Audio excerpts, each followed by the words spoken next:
हमारी खास पेशकश में आपका स्वागत है। मैं हूं राकेश चतुर्वेदी। मध्य प्रदेश में इस बार गोवर्धन पूजा कुछ हटकर होगी। सीएम डॉक्टर मोहन यादव के निर्देश पर सभी मंत्री, सांसद, विधायक और जनप्रतिनिधि गौशाला में पहुंचेंगे और गायों की पूजा करेंगे, गोवर्धन पूजा करेंगे। मध्य प्रदेश में गायों के संरक्षण संवर्धन के लिए कौन कौन सी योजनाएं संचालित हैं। सबसे बड़ी बात कि गोपालकों के लिए सरकार क्या कदम उठाने जा रही है और जो लगातार मांग की जा रही है, डिमांड की जा रही है कि गायों को पालन के लिए और जो गायों के संरक्षण के लिए जो गोपालक हैं उन पर जो दूध उत्पादक किसान हैं उनके लिए बोनस भी दिया जाएगा। इन तमाम विषयों को लेकर हम आपको रूबरू कराएंगे। चलिए सबसे पहले चलते हैं गौशाला और जानते हैं कि मध्य प्रदेश में गौशालाओं में कितनी गायें रहती हैं, कितनी गौशाला हैं, उस पर एक रिपोर्ट। अब हम पहुंचे हैं हलाली डैम की एक गौशाला में और आप एक तस्वीर देख रहे हैं कि एम्बुलेंस खड़ी है। दरअसल ये एम्बुलेंस और किसी के लिए नहीं बल्कि गायों के लिए है और गौशालाओं में यदि कोई गाय बीमार हो जाए तो उसे ये एम्बुलेंस लेकर जाती है। चलिए पूरे गौशाला को हम भ्रमण कराते हैं और कहा जाता है कि मध्य प्रदेश की ये सबसे वेल मैनेज्ड गौशाला है जिसमें एम्बुलेंस मौजूद है। जो पूरे उसकी गौशाला की बात करें तो गायों के लिए बाकायदा यहाँ पर शेड बने हुए हैं, सीसीटीवी कैमरे से उनकी निगरानी होती है। और इस समय आप एक तस्वीर देख पा रहे हैं गायों की और ये जो तस्वीर देखें गौशाला में मौजूद गाय और कई गायें ऐसी हैं जो कि अब गौशाला से निकलकर जंगल की ओर भ्रमण की ओर निकली हैं। हम पूरी आपको गौशाला का भ्रमण कराएंगे।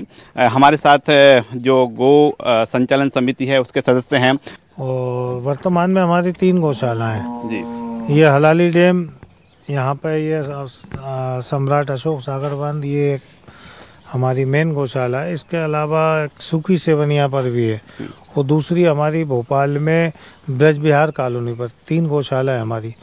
जब उन 2 गौशालाओं में गाय इकट्ठी होती हैं जी तो इस एम्बुलेंस के द्वारा हम उन गायों को यहाँ पर ले आते हैं जी। ये भी कहा जाता है कि बड़ी वेल मैनेज्ड यहाँ पर गौशाला है। तो हम देख तो पा रहे हैं कि गायों की संख्या काफ़ी ज़्यादा है। लगभग कितनी संख्या में गाय हैं? अभी हमारे यहाँ लगभग 1600 करीब गाय हैं। 1600 गायें हैं। और साहब गायों के बीच जा रहे हैं हम, ऐसा तो नहीं होगा कि कोई गाय हमको मारे? डर तो नहीं है? गाय बस गाय की एक यही खासियत है कि गाय कभी भी मारती नहीं है। गाय इतना सीधा और इतनी सरल और इतनी अच्छी, इनको लोग जानवर कहते हैं, हम जानवर नहीं, हम माता कहते हैं। और माँ कभी की बच्चों को मारती है। अब आप देखिए कि ये कुछ कर रही है क्या जी। ये खासियत है, ये खासियत है। वो ये जानती हैं कि हमको कौन हमारा हितैषी है, कौन हमारा अच्छाई करने वाला, कौन बुराई करने वाला। अच्छा, हम गौशाला का हम भ्रमण कर रहे हैं तो अब गायों के बीच से होकर हम गुजर रहे हैं और गायों के लिए इस गौशाला में कौन कौन सी व्यवस्था है ये हम आपको रूबरू कराएंगे। और बड़ी जो दिलचस्प तस्वीरें समय आप देख पा रहे हैं कि 1 नहीं, 2 नहीं, 10 नहीं, 100 नहीं, और इस गौशाला में पूरी 1600 गाय हैं। और जो नेमा जी हैं, सचिव हैं, वो हमको जानकारी दे रहे हैं और हम आगे बढ़ रहे हैं उस शेड की ओर। हम ये भी आपको बताएंगे कि जो गोवर्धन पूजा होगी इन गौशालाओं में मध्य प्रदेश की, तो वहाँ पर किस तरह की तस्वीर निकल कर सामने आएंगी। ये सामने कुछ नज़र आ रहा है, ये क्या है? ये शेड बने हुए हैं जी। यहाँ पर एक शेड में लगभग 300 गाय आती हैं जी। और ऐसे हमारे पास बड़े 10 शेड बने हुए हैं जी। ऐसे 10 शेड हैं और एक में 300। तो शेड में कब रखा जाता है गायों को? रात में गाय शेड में रहती है और दिन में हम जंगल छोड़ देते हैं। अभी शेड से बाहर गाय निकली हैं और अभी ये गाय जा रही हैं घूमने। दिन भर ये जंगल में चरेंगी, पास में डैम है। डैम पर ये पानी पीने जाएंगी और इसके बाद शाम को गोधूली के समय गाय वापस आएंगी। और साहब देखिए, हम शेड की बात करें कि यहाँ पर जो गायों की व्यवस्था है, यहाँ पर बहुत सारे जो गौ सेवक कहेंगे हम आप लोगों को। आप दिन रात यहीं रहते हैं, कैसे हैं आप? बढ़िया है। बढ़िया हैं साहब। यहाँ पर कैसे आप गायों को क्या कहाँ रखते हैं? आपस में कुछ डिस्टेंस बनी रहे तो क्या उपाय करते हैं? मेरा वो क्या है कि अपन अंदर बेड़ देते तो भूसा, पानी, दाना जी, ये सब चलता रहता है? सब चलता है। आप देख रहे हैं हनोटे खोल हैं साहब, भूसे से हैं जी। अब दाना डलेगा। अच्छा, दाना भी डलेगा? जी, दाना भी डलेगा। कितने साल से सेवा कर रहे हैं आप? 20-25 साल हो गए। 25 साल आपको ही हो गए। और ये कहा जाता है गौशाला करीब 38-40 साल पुरानी है जी। तो बड़ा धन्य महसूस करते होंगे अपने आप को? जी। क्या शुभ नाम है आपका? सुरेश योगी। सुरेश योगी जी। क्या दिनचर्या क्या रहती है आपकी? मतलब रोज सुबह से लेके रात तक गौ सेवा? जी। आप लोग भी हैं क्या? आप लोग क्या करते हैं? हम भूसा पानी डालते हैं इनको।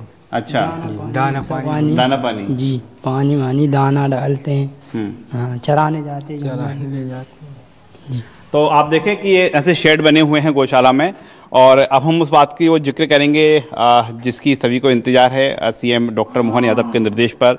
जो निर्देश हैं कि सभी जो मंत्री हैं, सभी सांसद हैं, विधायक हैं, जनप्रतिनिधि हैं, गोवर्धन पूजा वाले दिन गौशाला पहुंचे, वहां पर पूजन करें। अब इस गौशाला में गोवर्धन की पूजा कैसे होगी ये हम जानने का प्रयास करेंगे, लेकिन एक बार फिर हम चलते हैं गायों के पास और उन्हीं के पास पहुँच इस पर बातचीत करेंगे। निश्चित रूप से अभी जो हमारे प्रदेश में लगभग 5 लाख गौ क्रेडिट कार्ड है और उस पर अभी हम लोग योजना बना रहे हैं कि किस तरीके से क्रेडिट कार्ड का जो लाभ तो मिल रहा है लोगों को, लेकिन और अलग से इनका फ़ायदा क्या दिला दें, जैसे जानवर गाय दिलाना या भैंस दिलाना, उसके लिए भी हम लोग योजना बना रहे हैं। मुख्यमंत्री जी से भी चर्चा चल रही है और उस पर फिर देखिए अभी कुछ दिनों में आएगा होगा।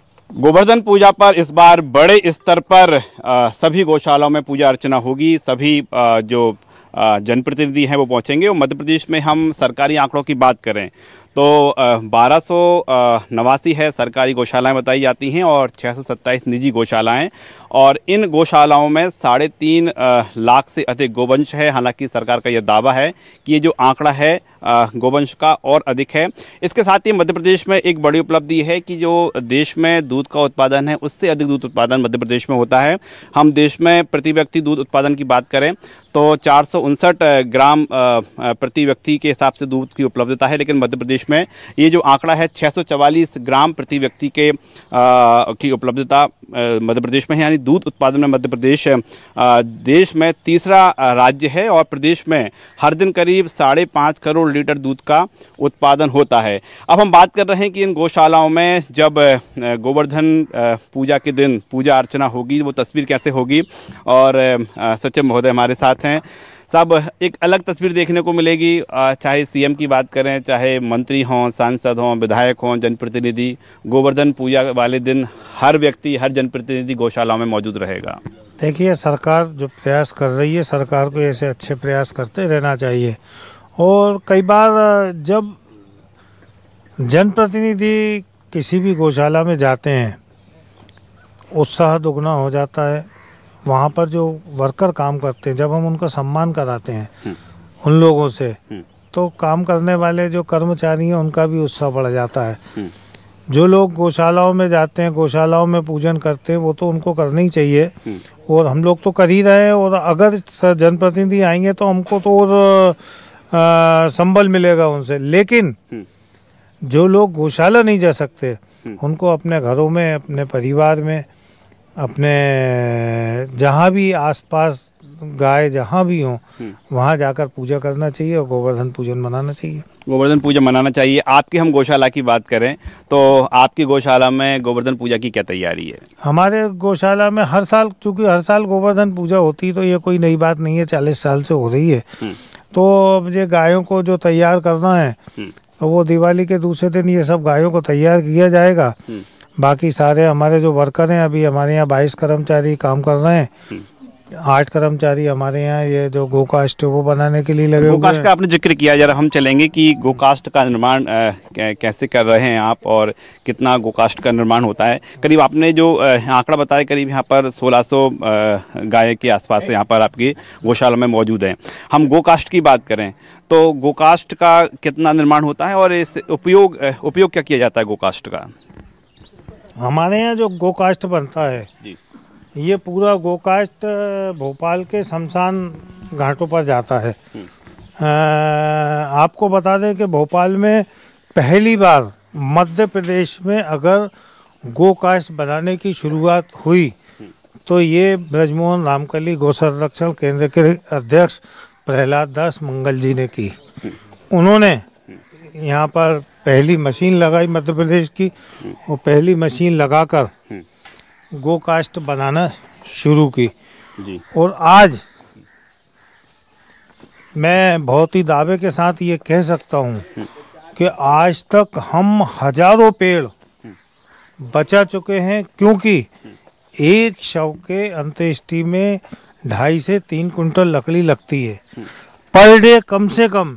छोला विश्राम घाट, सुभाष नगर विश्राम घाट, भदभदा विश्राम घाट पे पर डे 25 से लेकर 30 शवों का अंतिम संस्कार इन गोकाष्ठों से किया जाता है और कम से कम 90 कुंटल लकड़ी रोज बचाई जा रही है। ये बहुत बड़ी बात है, क्योंकि एक पेड़ में 10 से 20 कुंटल लकड़ी लगती है। 5 पेड़ अगर रोज बचते हैं तो आप अंदाज लगा लीजिए कि पर्यावरण का कितना बड़ा फायदा इस गोकाष्ठ के कारण हो रहा है। तो गौशालाओं में जो गोवर्धन पूजा होगी, लेकिन हम गाय की बात करें तो गाय जीवित तो जीवित काम आती है, लेकिन गाय के जो तमाम प्रोडक्ट हैं वो काम आ रहे हैं। और यहाँ पर आप देखें कि गाय के तमाम जो के गोबर से बने हैं तमाम प्रोडक्ट यहाँ पर देख पा रहे हैं, गोकाष्ठ यहाँ पर देख पा रहे हैं, मशीनरी यहाँ पर चल रही है। तो इस बार जो गोवर्धन पूजा है हटकर नज़र आएगी और गौशालाओं में हमने जाकर देखा कि किस तरह की गौशालाएं हैं। वो गौशालाएं भी हैं जो सरकार द्वारा संचालित हैं और वो गौशालाएं भी हैं जो कि निजी संस्थाओं द्वारा संचालित की जा रही हैं। और इस समय गौशालाओं में अभी इस समय एक अलग ही तस्वीर देखने को मिल रही है। गौशालाओं को इंतजार है गोवर्धन पूजा का और बड़े ही धूमधाम से इस बार गोवर्धन की गौशालाओं में पूजा होगी। गौ सेवकों की रक्षा के लिए द्वापर युग में जिन्होंने अपनी उंगली पर गोवर्धन पर्वत उठाया, उन्हीं कृष्ण गोपाल को 56 भोग लगाने गोवर्धन पूजन का पर्व है आया। गौ माता के प्रति जनमानस में करुणा के भाव के साथ गौ संरक्षण और संवर्धन के कर्तव्य को निभाने के उद्देश्य से मध्य प्रदेश के ऊर्जावान मुख्यमंत्री डॉक्टर मोहन यादव के नेतृत्व में मध्य प्रदेश में नवीन गौशालाओं का निर्माण, प्रति गाय अनुदान राशि बढ़ाने, गौ उत्पादों को प्रोत्साहन, गोबर से CNG निर्मित करने वाले आधुनिक प्लांट की स्थापना और नेशनल डेयरी विकास बोर्ड के साथ करार जैसे अनेक नवाचार किए गए हैं। इस दिशा में एक कदम और बढ़ाते हुए प्राचीन भारत की परंपरानुसार प्रदेश में पहली बार गोवर्धन पूजन का पर्व 2 नवंबर को धूमधाम से मनाया जाएगा। गोवर्धन पूजा भी सरकार के द्वारा मनाई जाएगी। जो जहां रहेगा सांसद, विधायक, मंत्री, प्रभारी मंत्री, जिला पंचायत अध्यक्ष, जनपद अध्यक्ष सब दूर गौ माता की पूजा करेंगे। इस अवसर पर विभिन्न शासकीय एवं अनुदान प्राप्त गौशालाओं में गोवर्धन पूजन कार्यक्रम के साथ ही गौवंश की सेवा में बेहतर कार्य करने वालों को सम्मानित किया जाएगा। आइए हम सब मिलकर इस पुनीत कार्य के साक्षी बने। और इस समय है हम पशुपालकों के बीच और इस समय देख पा रहे हैं कि गाय का दूध निकालना शुरू हो गया है और सरकार इस दूध पर बोनस की भी जो देने जा रही है और जल्द ही वो उसकी घोषणा होगी। और पशुपालकों की हम बीच में हैं। कैसे हैं आप? बस बढ़िया है सर। बढ़िया हैं जी। तो साहब हम ये कहें कि जो गाय में 33 कोटि देवी देवता वास करते हैं तो उनकी सेवा भी चल रही है और दूध का उत्पादन भी कर रहे हैं। दोनों काम चल रहे हैं, सेवा और प्रॉफिट दोनों। सेवा भी और धंधा भी है, प्रॉफिट भी है। बोनस की बात कर रही है सरकार की, अब जो दुग्ध को बढ़ावा देने के लिए अब जो है बोनस भी दिया जाएगा। नहीं, अच्छी बात है। इसमें डेयरी फार्मरों को एक अच्छा एक मोटिवेशन मिलेगा, अच्छा फायदा होगा उसमें। ठीक है, अच्छा है। तो आपका दूध कहाँ जाता है? हमारा दूध यहीं से जाता है, दूध वाले ही ले जाते हैं, डिबरे वाले। अच्छा जी, तो वो यहीं चल जाता है? जी, यहीं जाता है। और जो पशुपालक और भी यहाँ पर किसान मौजूद हैं, साहब कैसे हैं आप? ठीक है, देखिए आप ध्यान से सुने। मेरा नाम है रामदयाल यादव जी। तो पशुपालक नहीं हूँ बल्कि पशु सेवक हूँ। सेवक हैं आप? हाँ जी। गौ माता का सेवक हूँ। यही नहीं, चारों तरफ घूमता हूँ मैं, चारों तरफ देखता हूँ।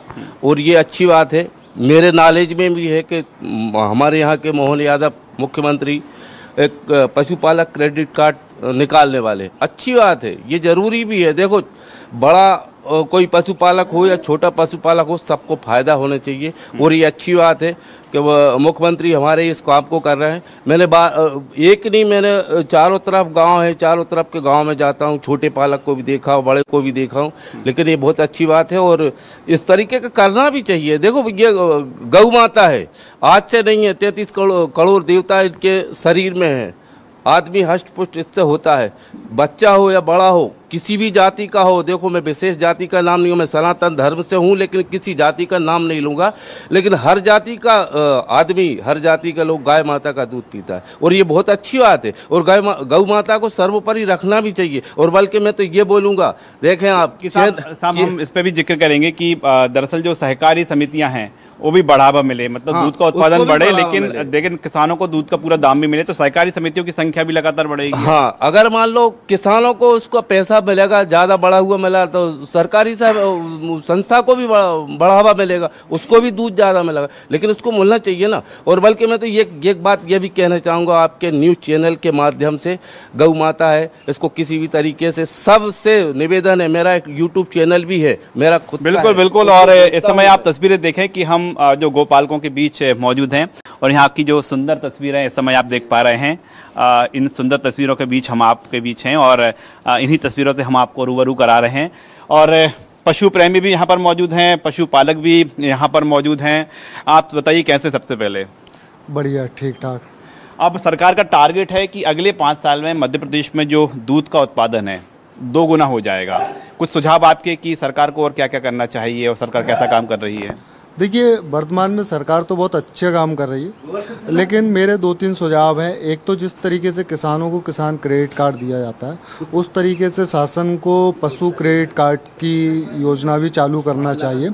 और साथ में जैसे कि गेहूं, चना, सोयाबीन पे किसानों को बोनस प्रदान किया जाता है, उसी प्रकार दूध पे भी, दूध पालकों के लिए भी प्रति लीटर के हिसाब से कुछ बोनस की सरकार घोषणा करे तो निश्चित ही डेयरी पालन अपना व्यवसाय बढ़ाएंगे, दूध उत्पादन बढ़ेगा।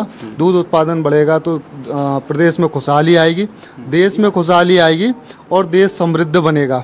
और बिल्कुल, और मध्य प्रदेश में बात करें तो हर दिन करीब 5.5 करोड़ लीटर दूध है उसका उत्पादन होता है। ये दूध का उत्पादन 2 गुना हो, सरकार के प्रयास हैं और इसी प्रयास के लिए सरकार लगातार जो अलग अलग योजनाएं पर विचार कर रही है। पशुपालकों के लिए क्रेडिट कार्ड की घोषणा सरकार जल्द कर सकती है। इसके साथ ही दूध पर बोनस भी दिया जाएगा, ये सरकार की ओर से लगातार प्रयास हैं। हम गोबर की बात करें तो गोबर साहब के जरिए भी ईंधन का कहीं ना कहीं उपयोग हो ही रहा है और प्रदेश में 233 जो संयंत्र हैं वो कार्यरत हैं। आप क्या करते हैं? सर डेयरी करते हैं। डेयरी करते हैं। हाँ। तो मूल काम क्या रहता है आपका?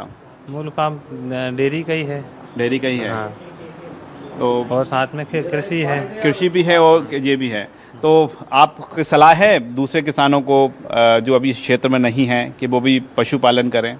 हाँ सर, पशुपालन एक बहुत अच्छा बिजनेस है, इसमें बहुत ज़्यादा प्रॉफिट है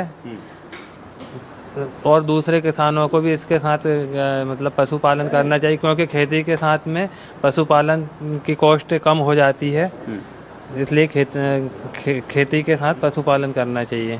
खेती के साथ पशुपालन भी कर रहे हैं और जो पशुपालक है उनकी ये राय भी है, उनकी ये सलाह भी है। और भी किसान साथी हैं। कैसे हैं साहब आप? बढ़िया हैं? इनसे पूछिए जी, कैसे हैं आप? ठीक है। आप क्या करते हैं? खेती करते हैं। खेती करते हैं साहब। यदि क्रेडिट कार्ड आपको मिले जी पशु तो पालने के लिए, तो आप क्या तैयार रहेंगे? बिल्कुल तैयार रहेंगे। वैसे देखिए, हर किसान के पास थोड़ा जानवर तो होता ही है, ऐसा नहीं है कोई बगैर जानवर मवेशी के रहता हो। लेकिन यदि उसमें किसी प्रकार की सहायता मिल जाए तो खेती के साथ साथ हमें और भी, यदि व्यवसाय के रूप में हम लोगों को ये बढ़ जाए तो अच्छी बात है और करेंगे भी, क्योंकि खेती के साथ में होता है ज़मीन जिसके पास में उसको हरा चारा, अन्य चीज़ें, दाना या भूसा वगैरह उसका घर का मिल जाता है उसको, तो उससे कहीं ना कहीं प्रॉफिटेबल ये व्यवसाय जाएगा किसान के लिए। बिल्कुल, व्यवसाय बढ़ना चाहिए। और अभी हम बात करें मध्य प्रदेश में जो 5 मध्य प्रदेश में बात करें दूध को लेकर, तो अभी प्रदेश में करीब 6600 से गाँव में दुग्ध समितियां हैं जिनके जरिए दूध संकलित किया जाता है और इस क्षेत्र में और किसान आगे बढ़े, इन समितियों की संख्या बढ़े, इसके लिए प्रयासरत हैं। वहीं हम प्रदेश की बात करें तो दूध उत्पादन में मध्य प्रदेश है तीसरे स्थान का जो है देश में रखता है, यानी मध्य प्रदेश में बड़ी मात्रा में दूध का उत्पादन होता है। लेकिन ये दूध का उत्पादन बढ़ाने के लिए सरकार के लगातार प्रयास हैं। और प्रदेश में बात करें करीब 15,000 गांव ऐसे हैं जहां पर की दूध उत्पादन की स्थिति है संतोषजनक है। इन गांवों की संख्या बढ़ाने की ओर सरकार लगातार प्रयास कर रही है और किसानों के और तमाम जो समिति संचालक भी हैं, समितियां वो जो कि दूध का कलेक्शन करती हैं। एक चीज़ और कि अब जो है गौशालाओं में सीएम डॉक्टर मोहन यादव की ओर से कहा गया है कि आप गोवर्धन पूजा हर कोई करे और कहीं नहीं करें, गौशालाओं में जाके करें। इस प्रयास को कैसे देखते हैं? देखिए, निश्चित रूप से माननीय मोहन सरकार बहुत अच्छा काम कर रही है, लेकिन मैं आपको ये ज्ञात करा दूं कि भारत कृषि प्रधान देश है। गांव से निकला हुआ हर व्यक्ति, हर घर में गोवर्धन पूजा होता है और अभी तक गौशाला में शायद नहीं होता होगा, तो ये अच्छी पहल है। जनप्रतिनिधि निकलेंगे तो जाहिर तौर पर है गौशालाओं में पहुंचेंगे, उनका सम्मान भी करेंगे जो गौ सेवा करते हैं। बहुत अच्छी बात है। सनातन धर्म में जो गौशाला का गौ सेवक है उनका सम्मान होना चाहिए, क्योंकि हमारा देश सनातनी धर्म का देश है और अधिकतर गौ माता को हमने मतलब गौ को गौ माता का दर्जा दिया है और हमारे प्रधानमंत्री जी भी कहते हैं भारत माता की जय, गौ माता की जय। गौ माता को आगे करने के लिए हमेशा वो प्रयासरत हैं। तो बिल्कुल गौमाताओं को आगे करने के लिए सभी प्रयासरत हैं। और एक और जिसमें प्रयास है मध्य प्रदेश के मुख्यमंत्री सीएम डॉक्टर मोहन यादव करने वाले हैं, वो प्रयास ये रहेगा कि गोवर्धन पूजा के दिन मध्य प्रदेश के सभी मंत्री, विधायक, सांसद, जनप्रतिनिधि गौशाला में पहुंचेंगे। इसके साथ ही सीएम डॉक्टर मोहन यादव भी गौशाला पहुंचेंगे, वहां पर पूजा अर्चना करेंगे। न सिर्फ गोवर्धन जी की पूजा होगी बल्कि जो गौ सेवक हैं, जो गायों की रक्षा करने के लिए आगे आते हैं, जो गायों की सेवा दे रहे हैं, उनका भी सम्मान किया जाएगा।